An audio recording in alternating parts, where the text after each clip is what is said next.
Good morning, church family. Hope you guys have grabbed your coffee. Hope you guys have grabbed your drink or whatever you do to get wide awake in the morning as we celebrate another day of life that God has given us. I hope you guys have enjoyed the last 3 days. This is day number 4 of our daily devotionals, and I think the last 3 have been very good. I don't know if I can top the Jello Man yesterday, but I'm going to give it a shot. Pastor Andy started the week off with the theme of fear, so I think I'll stick with that, but I won't do the Jello. Instead, I think I'll try to be a storyteller. And what I mean by storyteller is actually summarize the truth in the Bible here. We're going to be in the book of Isaiah this morning, chapter 41. And as I was reading it this morning and throughout the week, I came across this, and it just hit me as something that we can relate to right now. And so let me start off with this story. The story is basically that God sent the Persian nation, the Persian army, to come in and basically take over all the nations around the coastlands, around the Mediterranean Sea.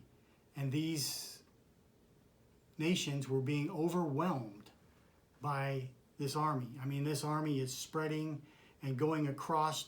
There's nothing stopping it. There's no way they can stop it. They have nothing to defend themselves. And again, this is God's decree, so it's not going to fail. So he's taken something of a pagan nation, and he's casting judgment on these nations as well as Israel.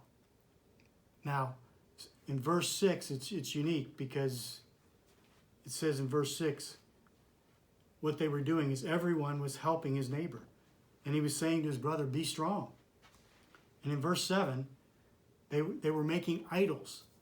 They were creating these idols, and they were afraid of the idols being blown away or moved or run over, so they were nailing them down.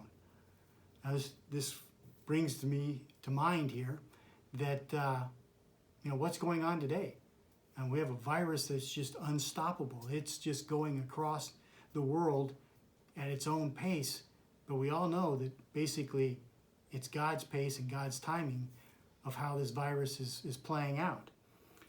So again, we come to verse 8 as the Persian army is rolling through all these nations. And one of the favorite words in the Bible is, but.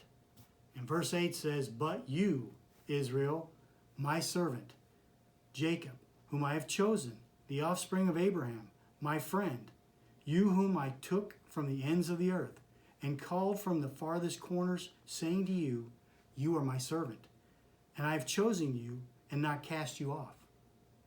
Now again, so he's pulled his chosen people, and he says, but Israel,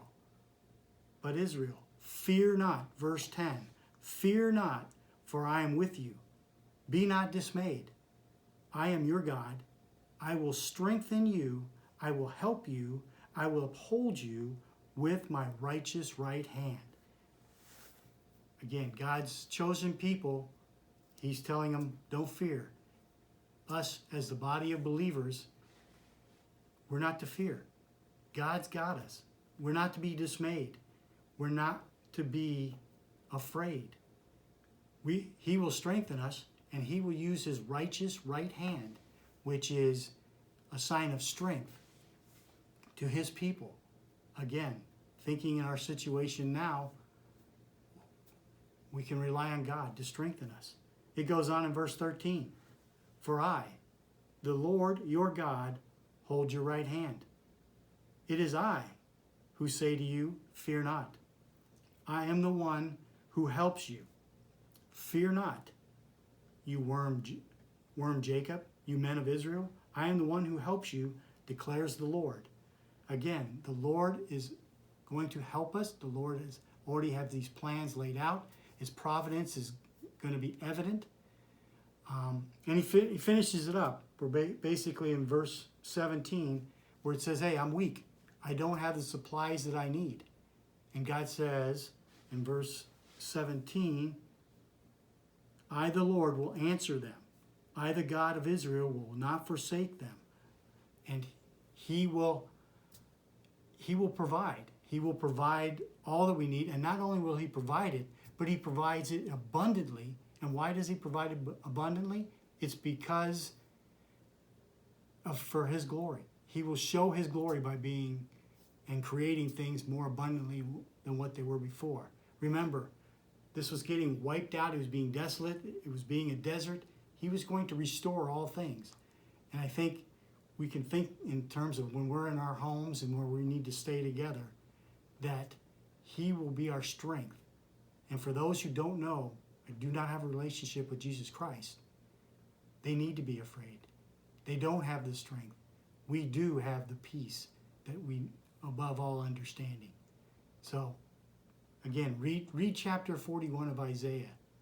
And in times like these, it will comfort us. Again, have a blessed day and take care. God bless.